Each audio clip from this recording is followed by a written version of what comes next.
Dans cette étude de la vie divine, Sri Aurobindo décrit les différentes phases de l'évolution. Au départ, l'instinct vital guide la construction de formes et l'établissement de relations avec les pouvoirs invisibles. La nature utilise les éléments disponibles à cette époque de l'évolution, ce qui donne des formations primitives mêlant intuition, rituels occultes, religion, éthique sociale et connaissances mystiques. Cependant, l'intellect commence à dominer ces tendances et les formations intuitives, instinctives et subliminales sont recouvertes par le processus intellectuel de la raison. Cela entraîne une division dans la religion, où les formes religieuses restent mais les composantes occultes et les expériences mystiques se séparent. Cette phase conduit progressivement à la négation complète de la religion et de l'occultisme par l'intellect superficiel. Cependant, l'intellect réalise ensuite ses limites dans la découverte physique et se tourne à nouveau vers l'occulte pour accéder à une réalité plus profonde. Aurobindo souligne également l'évolution en cours de la religion, dont la forme finale reste encore obscure. Il mentionne le mouvement de la scientologie, qui tente d'harmoniser la méthode scientifique avec les vérités issues de l'expérience religieuse, et la théosophie, qui cherche à étudier Dieu sans se limiter à une origine nationale spécifique. En Inde, la transition s'est faite plus rapidement, passant d'un rejet de la religion à une enquête intellectuelle sur les raisons et le sens des pratiques religieuses. L'intellect cherche désormais à participer à l'expérience de ce qui était précédemment perçu par instinct vital et infrarationnel. La religion moderne a trouvé sa place dans la science, en particulier dans la physique quantique. De nombreux concepts religieux et philosophiques sont maintenant présentés comme des principes scientifiques, tels que l'unité fondamentale de l'univers et la connexion entre les particules à distance. Cette intégration de la spiritualité dans la science est devenue acceptée et adoptée par de nombreuses religions et mouvements du Nouvel Âge. Cette évolution vers une fusion entre science et spiritualité est considérée comme le début d'une nouvelle ère de l'esprit, où l'évolution spirituelle dans la nature pourrait prendre un tournant décisif. Bien que cela soit encore vague, il est possible de détecter une pression croissante vers ce changement, qui se manifeste sous forme de crise économique, environnementale et sociétale. Ces pressions sont de plus en plus urgentes et nécessitent une transformation de la conscience pour garantir la survie de l'humanité. Cette transformation de la conscience implique de passer d'une économie axée sur le désir et la cupidité à une économie basée sur les besoins, ainsi que d'avoir un objectif plus élevé et profond dans la vie. Les communautés et mouvements qui ne reconnaissent pas cette nécessité d'un objectif supérieur risquent de stagner ou de s'effondrer à long terme. Cette pression pour un changement de conscience et une évolution spirituelle est perçue comme étant initiée par la nature elle-même. Cependant, il reste encore à voir comment ce tournant décisif se matérialisera et quelles en seront les conséquences. Il est clair que la conscience humaine doit évoluer pour répondre aux défis actuels et créer un avenir durable. Le narrateur explique que ce n'est pas lui qui décide des choses, mais c'est la nature qui détermine tout. La nature pousse les êtres humains à évoluer et c'est pourquoi les événements sont inévitables une fois que la nature a décidé de les mettre en place. Le narrateur observe que l'humanité, poussée par le développement intellectuel encouragé par la nature, a perdu certaines vérités religieuses. Cependant, la nature préserve encore ces vérités chez quelques individus afin de les réunifier à un niveau supérieur plus tard. Le narrateur souligne que tout est entre les mains de la nature, mais qu'il y a aussi un appel de la présence divine qui descend d'en haut pour nous aider à nous éveiller. C'est la combinaison de cette double influence, la poussée de la nature et l'appel divin, qui marque le tournant décisif et l'avancée de l'évolution spirituelle. Le narrateur indique que la poussée de la nature seule n'est pas suffisante pour faire cette transition, c'est pourquoi l'avatar intervient et une descente spirituelle se produit pour aider dans ce processus. Le narrateur souligne que le moment actuel est crucial car l'intellect humain est si puissant qu'il peut tout détruire avec une seule action futile, que ce soit par les bombes atomiques ou les interventions génétiques. Le narrateur explique que dans cette période cruciale, où l'intellect n'a pas de solution et a écarté les valeurs profondes apportées par la religion, l'assistance d'en haut et la poussée de la nature se rencontrent en nous. La poussée de la nature se manifeste par un sentiment de mécontentement et d'inquiétude face à l'état actuel des choses, tandis que l'appel de l'esprit nous pousse à rechercher quelque chose de plus profond et de plus significatif pour remplir nos vies de joie et de satisfaction. Le narrateur souligne que le chemin entre ces deux influences est marqué par des satisfactions plus vitales ou plus mentales qui satisfont temporairement mais qui ne suffisent pas à combler complètement notre quête. Le narrateur conclut en disant que la religion a traversé une période d'obscurité due au poids de l'intellect, mais elle doit finalement suivre la courbe ascendante de l'esprit humain et s'élever davantage. La transition actuelle marque la fin de cette période intermédiaire rationnelle et annonce une nouvelle forme d'expérience religieuse, plus irrationnelle et spirituelle. La religion traditionnelle a conservé une richesse de contenu, mais certaines pratiques et croyances ont été éliminées au fil du temps. Le narrateur souligne également une rencontre personnelle vécue en Europe avec une communauté spirituelle influencée par le christianisme, ce qui met en évidence la diversité des approches religieuses. Le texte parle de la réflexion d'une personne sur sa croyance religieuse. Au départ, il ne réfléchissait pas à ce en quoi il ne croyait pas. Puis, il réalisa qu'il ne croyait pas en ce que sa femme croyait. Il remettait en question les rituels de l'Église orthodoxe grecque et pensait que Dieu ne voudrait pas cela. Il était en réaction contre l'obligation de l'Église de pratiquer ces rituels sous peine de punition divine. Mais, l'auteur souligne que même s'il rejetait ces pratiques, il n'avait pas encore trouvé sa propre relation avec le divin. Il souligne également que la religion, avec le poids de l'intellect, tend à se rationaliser et perdre ainsi sa richesse et ses subtilités. L'Église a provoqué la suppression de nombreuses connaissances occultes, mais en même temps, a éliminé les obstacles à la spiritualité. La spiritualité véritable est celle qui permet d'expérimenter l'unité fondamentale de l'existence. L'auteur mentionne que la focalisation sur un seul Dieu a aidé à éliminer les intermédiaires et à clarifier la croyance religieuse, mais cette clarté a malheureusement conduit à l'oppression religieuse. Dans ce passage, l'auteur réfléchit à l'évolution de la religion et à son devenir. Il affirme que la raison est née de la nécessité d'évoluer de l'instinct vitaliste vers la raison, mais que l'esprit humain ne s'arrêtera pas là. Au contraire, il continuera à évoluer vers une conscience et une connaissance suprarationnelle. Ainsi, la religion, si elle survit à la transition, se tournera vers cette dimension suprarationnelle. L'auteur souligne également que cette dimension suprarationnelle se fonde sur l'expérience et non sur l'irrationnel. Il affirme que la religion actuelle tend à abandonner les rituels mécaniques et dépourvus de sens, à moins qu'ils ne procurent une certaine expérience ou qu'ils ne se tournent vers une dimension mystique de la religion.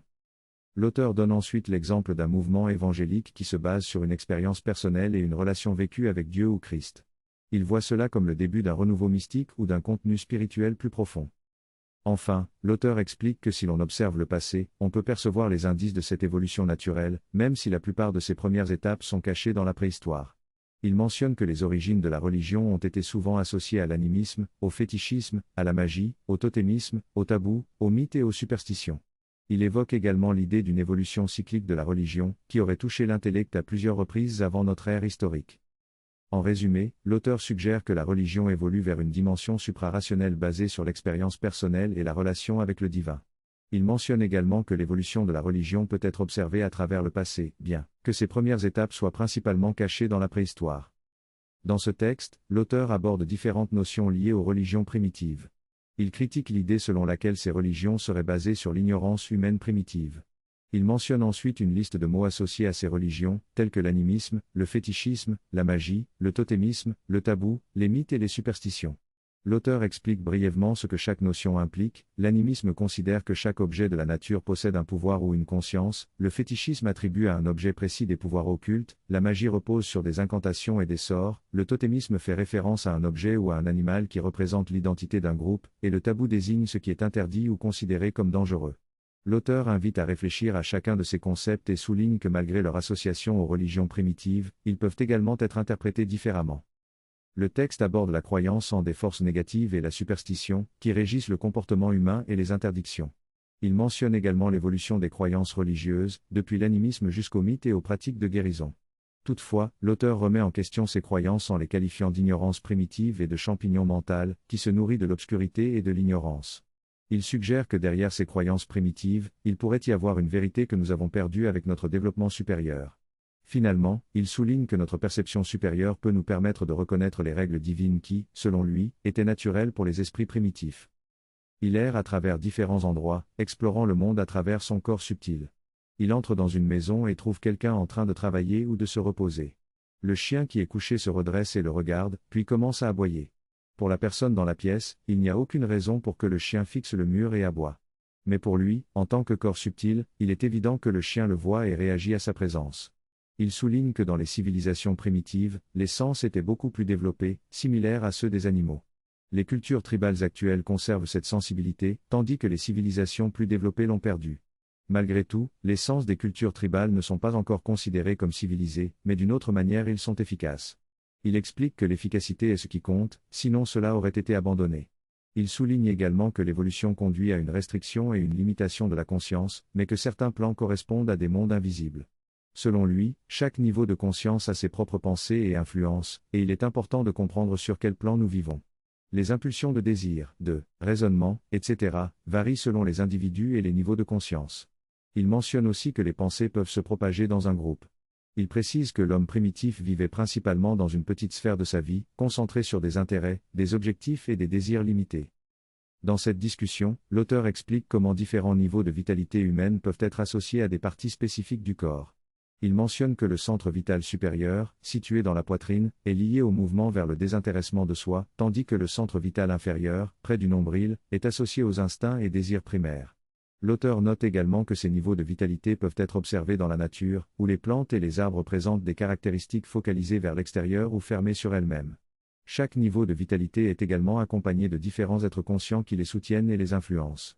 Certains de ces êtres peuvent être perçus comme des gnomes ou des elfes, mais ils ne possèdent pas une individualité forte et peuvent se dissoudre dans une conscience plus collective. L'auteur mentionne aussi qu'il y a des forces négatives associées à des émotions telles que la colère ou la jalousie, qui sont également soutenues par des êtres conscients. En résumé, l'auteur explique comment différents niveaux de vitalité humaine et de conscience sont liés à des parties du corps et sont influencés par des êtres conscients correspondants.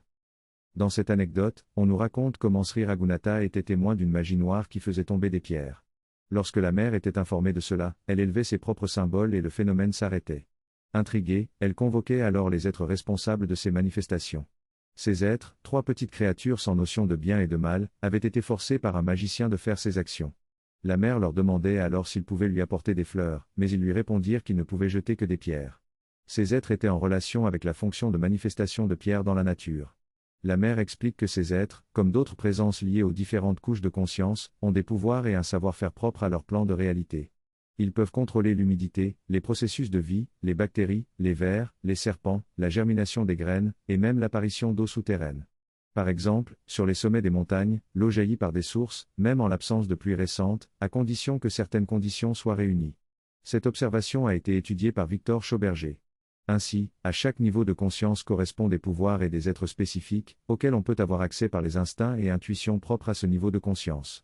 Ainsi, si quelqu'un vit dans le vital inférieur, il peut avoir accès à ces connaissances et méthodes qui permettent d'entrer en relation avec ses pouvoirs et être spécifique à ce niveau de conscience. Au stade primitif de la pratique religieuse, l'accent est mis sur l'occulte plutôt que sur le spirituel. On fait appel à de petites puissances de vie et à des êtres élémentaires pour satisfaire des désirs matériels de bien-être physique. Ces êtres élémentaires correspondent aux éléments naturels tels que la terre, l'eau, le feu, l'air, etc. Ils sont accessibles par des incantations ou des prières, et leur pouvoir est utilisé pour allumer un feu, prédire les pluies, etc. Ce stade primitif peut être considéré comme le début des croyances religieuses, mais il est suggéré que ce n'est pas nécessairement le cas dans les cultures tribales actuelles, car il pourrait s'agir d'une régression ou d'un vestige d'une connaissance supérieure appartenant à un cycle de civilisation précédent. Cependant, on reconnaît également qu'après ce stade primitif, il y a eu le développement de formes de religion plus avancées, dont nous avons des traces dans la littérature et les documents des premiers peuples civilisés. Il est important de comprendre que le stade primitif est probablement le résultat d'une perte de connaissance supérieure et de la régression vers des pratiques extérieures ou rituels déconnectés de cette connaissance. Dans cette discussion, l'auteur explique comment certaines pratiques spirituelles ont évolué et se sont dégradées en se concentrant sur des aspects plus basiques de la nature. Il mentionne le tantra comme un exemple de pratique qui, lorsqu'elle est initialement abordée, permet de se connecter à la divinité féminine, mais qui peut finir par se concentrer uniquement sur l'énergie de la nature.